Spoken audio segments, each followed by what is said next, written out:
The patterns in your relationships aren't by accident. They're a blueprint. The real question is, who designed them? So what if I told you that the very pain that you're running from in your relationships is by your own design? It's of your own choosing. You might think that your relationships, your bad relationships, are just bad luck. There's a reason why there's a pattern to them. And the good news is that you have started to recognize this, and even better, that there's a way through this so that you can start to have relationships that are more meaningful and actually add value to your life. I've been reading a couple books recently on this concept of the anima and the animus. For men, the anima is suppressed feminine, which lies in the subconscious, but influences the conscious day-to-day lives of men. For women, the animus, which is suppressed masculine energy that lies in the subconscious of women, but influences their conscious day-to-day life. And through these last few books, I started to realize some patterns in my own life and patterns in my friends' lives when it comes to relationships, specifically romantic relationships, but also family and friend relationships. And these seemingly negative patterns that keep arising that we feel like are bad luck, or we entered into a bad relationship without realizing it, but it is of our own doing. We are choosing these bad relationships. And it's not because we're idiots. It's because there's a lesson to be learned there. There are a couple reasons why I think it's so easy for us to look at relationships as just being bad luck. We kind of are led to believe that a romantic relationship is about finding the right person. But the reality is that it's about becoming the right person or becoming the better version of yourself. A lot of pop culture and Hollywood in particular instills this idea of effortless love, the romance story that two people find each other and they're a perfect match and everything is just absolutely effortless. And I think that that's one of the main reasons why people get in and get out of relationships so quickly without realizing the patterns that are recurring in their life and the role that they play in continuously bringing these negative patterns into their life. And a reason I think that these patterns are so mysterious to us, so elusive to us fully understanding, is because they're formed in our childhood and our adolescence when we are unaware the role that they're going to play later in life as we pursue romantic relationships, friendships, and deeper relationships with the people in our lives that we care about. So without understanding the deeper psychological imprinting that comes from our childhood through our interactions with our parents and society when we're formulating our understanding of the world, it's really easy to get stuck in the surface level improvements in order to fix these relationships. And the challenge is coming to terms with, in order to fix these relationships, the work is actually to go inside and understand yourself more clearly. And that is a very challenging, daunting, and terrifying, oftentimes, prospect for a lot of men. A good question to ask yourself is, why would you expect your relationships to be different if you keep bringing the same unexamined patterns into them? So how much of what you believe about love comes from the media or Hollywood or books that you've read or culture or past wounds rather than real experience? I made a couple notes here, and one of the notes I made was the internal weakness loop. It's the mindset and distractions that keep men stagnant. It actually comes from my own experience. I'm no stranger to any of this. I'm still working through it myself. When it comes to anything that really deals with emotion, most men, if they start to work on the challenging emotional experiences that they have from previous relationships and especially from their childhood, if they start to do that personal development work, the trap that's really easy to fall into is intellectualizing the pain or the trauma or the emotion that you would otherwise feel. So I'll give you an example. When I first joined a men's circle, the idea of a men's circle is it's a group of men, usually 10 to 12 men, and you get together for about 3 hours a week. And it's a place where you can be open and honest about the struggles, the challenges, your aspirations, the history, your relationships. It's just a place for men to be vulnerable about where they're at in life with other men, which is exceedingly difficult. We're actually going to get into why that's the case in just a moment in this video. And how that looks in practicality is men talk to one another. Everybody is given a moment to speak that night about how they're feeling and what they're working through. And they're given feedback from the other men as they work through it. And as you can imagine, if you're honest about the things that you struggle with, and if you're honest about some of the worst experiences that you've had leading up to this moment where you find yourself today, it's going to cause an emotional response. At least you would think that would be the case. But what happened for me and what happens for a lot of guys is you intellectualize the pain. You dissociate from your emotions as you talk openly about what would otherwise cause those emotions to be experienced. So I can remember clear as day when it was time for me to talk in the circle, I would bring up things that were deeply painful, or should have been deeply painful for me to talk about. Wounds that were dictating the patterns that I was experiencing in my life. But I was doing so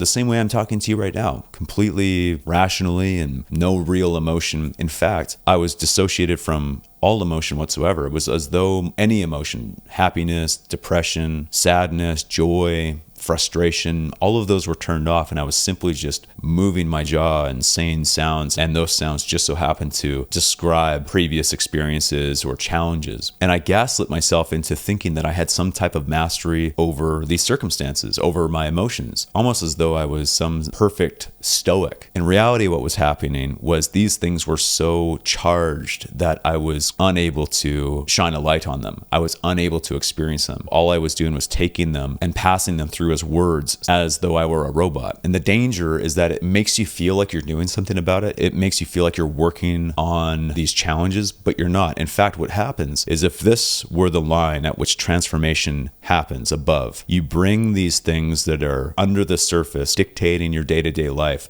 the things that you haven't shed light on, and you bring them closer to the surface, just close enough that you know more than any time previously that they're there, but you haven't broken through yet. And what I've found in my life is when I do that, when I intellectualize them but don't actually work through them, any impact that they had on my life in a negative way before is only expanded, more powerful. And a lot of guys get stuck here. It's only through feeling and working through those emotions in a somatic, emotional way that you can actually break through the surface and integrate them into your conscious experience so that you can work with them and they no longer have power over you, but become a contribution to you feeling empowered. So maybe you're not a part of a men's group, but are you drowning yourself in self-improvement books? Are you reading self-improvement after self-improvement book? Or are you on channels like this, watching self-improvement video after self-improvement video, feeling like the more information you have about the challenges that you face will be the resolution to getting beyond them and actually getting to the next stage of your life or the next stage of your relationship? And some people don't even get to that stage. Some people just avoid it altogether. It remains completely unconscious and dictates the patterns of their life. Something that can come up for people who are caught in that trap is to avoid relationships altogether. To think that avoiding relationships is the true path to self-mastery, that the only person needed for self-mastery is you. Once you've mastered yourself, then you can take yourself out into the world and form meaningful relationships. But the reality is that relationships themselves are the test. So a question you might ask yourself right now is, are you truly working on your wounds, or are you just collecting knowledge about them? At the very start of this video, I mentioned that most guys think that they have bad luck with relationships, that it's just the luck of the draw, that they keep ending up with partners that are not a good fit or even toxic. And if you spend any time on social media, especially the dumpster fire that is Reddit, a lot of guys blame conventional women for their problems. They think if it weren't for the conventional norms of the modern day woman, their life would be so much easier, that the dating market would be so much easier, that it would be so much easier to find a woman that met their qualifications of what a true woman should be, and then everything would be fine. It's easy to think that love is the healing potion. Love is meant to heal us. But before love can heal us, it exposes us. And that exposing will feel like flawed relationships until you start to recognize these patterns and realize that the patterns are of your own doing. So most guys think that they just need to meet the right girl. The truth is, until you confront these patterns, and more specifically why they're coming up in the first place, you'll keep attracting the same type of person that is digging into your wounds, just in a different package. So ask yourself, what if your struggles in your relationships, what if your struggles in love are actually a mirror and not a mistake? And as I said, I've only really started to put a fine point on these thoughts based on the last few books that I've read. I'll put them up here somewhere so that you can see which books I'm referring to. Throughout these books, a common theme is that the wounds of your childhood shape the relationships that you seek in the future, not because you want to suffer, but because your subconscious is seeking to work through these wounds, to resolve the things that cause the wounds in the first place. It mentions something called magical thinking. When you're very young, you have no real knowledge about the separation of your own experience of the world and the experience that other people in your life are having unto their own. For example, if mom is upset, it's because of me. I must have made mom upset. It's not because she just lost her job or she had a fight with one of her friends. It's directly a result of my own doing. And so this magical thinking is taking responsibility for all of the effects in the people around you, especially your parents, your mom, your dad, your brothers, your sisters. And that's imprinted in our identity as a young person. And then as we grow up and we get into other relationships of our own finding, of our own doing, that identity is still with us. And subconsciously, we look for people who are going to reinforce that identity. The example that actually came up in the last book that caused me to realize this in the first place was it talked about somebody who is in an abusive relationship and the likelihood that if you look back in their childhood, they suffered abuse from their parents, their father or their mother, whether it was physical or mental or emotional abuse, and that creates their identity. And then they grow up and they go out into the dating market and they find a partner who reinforces that identity. And the thought that I had when I was reading this was, man, that's so strange that we evolved to seek out people in the world who reinforce this negative identity that we created in our youth. You would think that it would be the other way around. You would think that we would evolve to find people that would do the opposite, that would reinforce the positive of the negative that we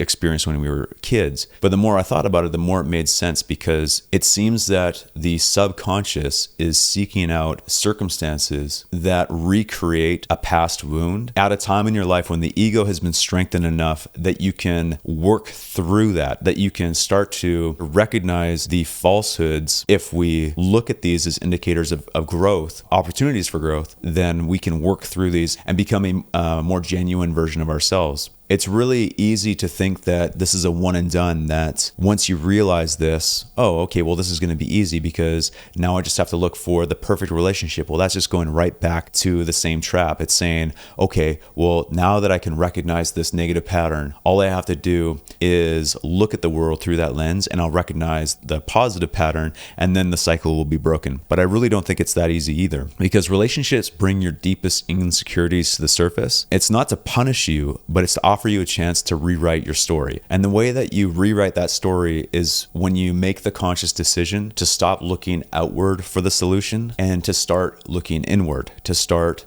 going down into the depths of these emotions that we were talking about a moment ago, these traumas that we were talking about a moment ago, that's so easy to intellectualize through books and self-help and men's circles if you're not connecting emotionally with the things that you're bringing up. And if not worked through, will become the anchor that prevents you from evolving into a more whole version of yourself that can then find the relationships that you're meant to be in and ultimately move to the next stage of your life. The negative relationships that we're talking about right now are negative because they are mirroring unresolved trauma, unresolved emotions, unresolved beliefs that you have about yourself, that until you've brought those up and worked through them, doesn't matter which person you're in a relationship with, you are going to find a way to either find the person that's going to continue this pattern, or you're going to subconsciously become the person in a relationship that evokes that out of the person to reinforce that identity in yourself. So a good question to ask yourself is, are you in a relationship right now that is mirroring back to you an unresolved dynamic from your past, especially a parental dynamic? So recognizing the pattern is good. It's a great first step. But if you don't do this next thing, then you're just going to remain stuck. It's a good thing to ask yourself right now is, are you brave enough to take the next step, which is to face the parts of yourself that lie deep underneath that you know are there, that make you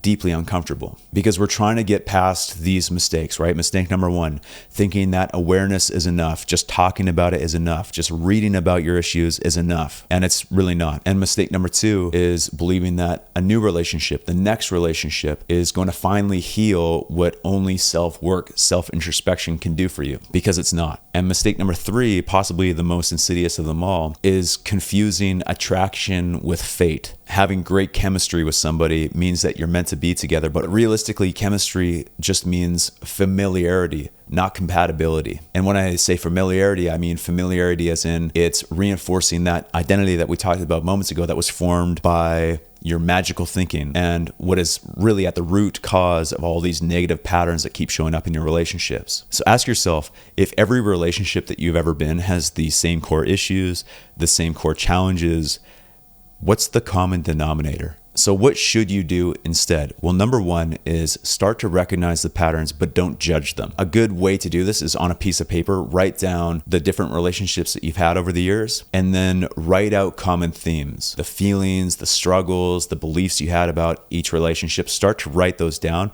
and recognize the common themes. But try to stay away from blaming others or blaming yourself, because awareness of these patterns without blame is going to be the key. Don't think of these failed relationships of yours as your own personal failure. Think of your role in those failures as just a design flaw that we're working through right now. So once you've recognized these patterns, the next step would be to move past intellectualized understanding of how you're feeling and move into the actual feeling itself, which is pretty scary, to be quite honest with you. A good way to do this is through journaling or active imagination, because they bring buried emotions to the surface. They help you go down deep into the basement and find these words and these thoughts and these ideas and start to bring them closer and closer to the surface for you to actually understand what's down there. Start to ask yourself, what are the feelings that I most avoided in these relationships? Just a side note, what active imagination is, it's similar to meditation. In this case, we're trying to get to the basement of what we're not allowing ourselves to feel when it comes to our relationships. Set that intention, sit down in a quiet place, and allow your imagination to start to go. Now, as soon as something comes into your imagination that is relevant to what the intention is, start to engage with it. Don't just let it kind of flutter and go do its own thing. Ask it questions or interact with it in some way, and it will respond. Or that's the idea, is that your imagination, these images, these thoughts will start to engage with you back. Active imagination is this conversation that you have with the spontaneous imagination when you've set an intention for what you're trying to learn more about when it comes to these things that are down deep in the basement. So step 3 is to learn to sit with the discomfort as it comes up, because it will inevitably come up. Negative experiences that you've had in a lot of these relationships are coming up because of how you're triggered by the other people in the relationship. So the goal isn't to escape the trigger altogether. It's not to avoid the thing that's causing you all these issues. It's to actually look at that as the guide stone, the North Star with which to go forward to, so that you can work through it, to reprogram how you respond to these triggers, because the triggers aren't going anywhere. You're going to see these all over the place, not just in the relationships that you hold, but in the people that you meet and the circumstances that you find yourself in, romantic or otherwise. They're just different faces of the same trigger. Until you learn to change your response to them, it's going to keep dominating how you react to it in your day-to-day life, and especially in your relationships. The goal would be to be in a moment of an emotional challenge based on this trigger without shutting down to it, without trying to explain it away or projecting it out onto somebody else as though the responsibility lays on somebody else other than yourself. And a question that will probably come up naturally for you when you're doing these exercises is, what emotions are you avoiding right now in your current relationships, and where else is that showing up in your life? One last thing about this is, if you're really stuck, if you just cannot get past intellectualizing your emotional challenges, your triggers, a great exercise, and this is actually one that helped me, I think it was one of the guys in my men's group that suggested this,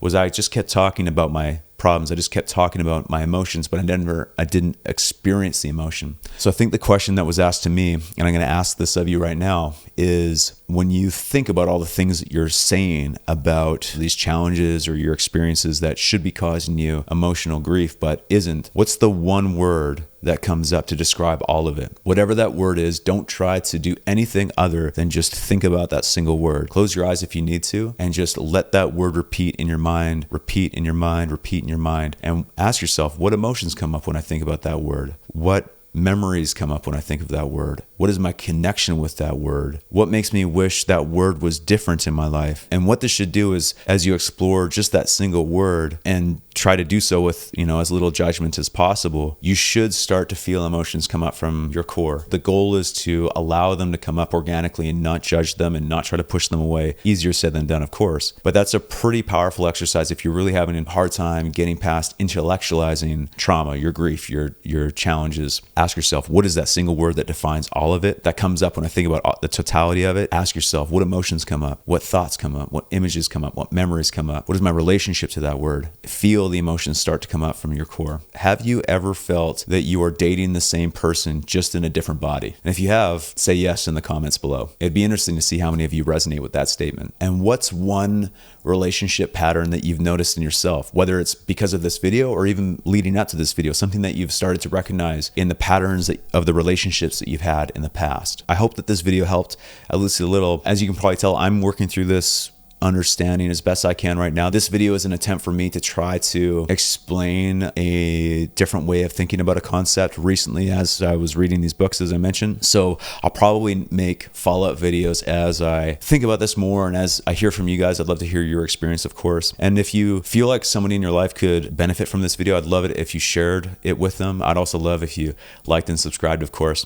And anything that you have to add to this for myself or others watching, I'd love to hear about that in the comments below. below. So thanks again for spending some time with me. I look forward to seeing you in the next video. And until then, take care.